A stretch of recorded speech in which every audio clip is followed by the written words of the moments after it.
Christianity is becoming offensive to a lot of Americans. When it comes to religion, why is it always Christians are the ones that get banned from everything? If this were another religion, where would the woke community be on that? There is an issue and an affront and a war on Christians in America saying they're intolerant. We don't want them in our place of business. That's really concerning to me. And I learned this a long time ago on liberal intolerance. I did The Real World. Rachel did The Real World on MTV. And liberals who back then were like, oh, we're so tolerant.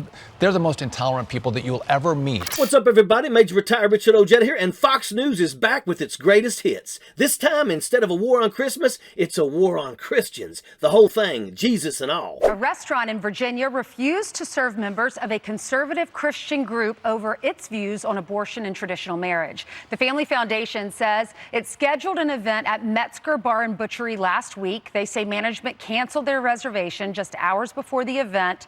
The waitstaff was apparently advised on the group's beliefs, and they didn't want to serve them. Fox News did reach out to the restaurant, and this is what they sent us. Quote, "We have always refused service to anyone for making our staff uncomfortable or unsafe. All of our staff are people with rights who deserve dignity and a safe work environment." If this were another religion, let's say it was another group. If you owned a restaurant, let's just say it was an LGBT group. Okay. But that's what bothers me about this. And first of all, I'll say, boy, liberal intolerance. We've never seen that before. A double standard. We've never seen that before. This is breaking news. But I will say, I wish there was some consistency on how we discuss this issue, because out of one side of your mouth, you can't say that you need to bake cakes for LGBT couples, but then you can keep people out of your restaurant if they are pro-life. But then Republicans, conservatives, we can't do that either. So there has to be some consistency on it. Do we want religious freedom? Do we want people to be able to deny service, or do we not? We have to get on the same page as that. You know, the people on this network have a great way of forgetting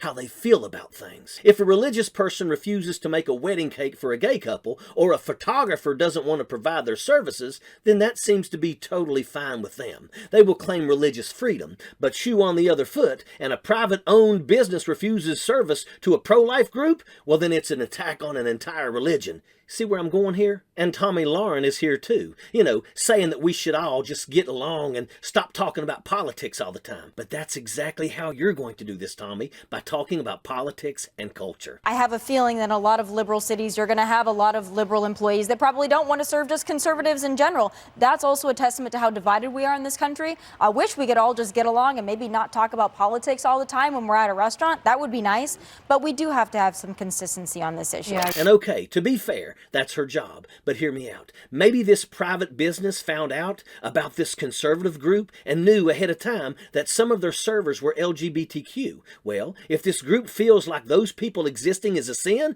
then why would they feel comfortable serving them? Why would someone getting a meal at a restaurant matter more than someone else's existence? By the way, the Family Foundation describes itself as a nonpartisan 501c3. However, they were pretty quick to jump on the bandwagon of not only using this as a gotcha moment, saying on their website that they had been, quote, canceled, but also in the same post describing their disgust with the recent Respect for Marriage Act. So they're digging their heels in. Seems like the restaurant should do the same. From a financial perspective, well, I was going to say that business, Metzger's, they need a new PR person. That statement, unsafe or uncomfortable, what moron wrote that? I'm sorry.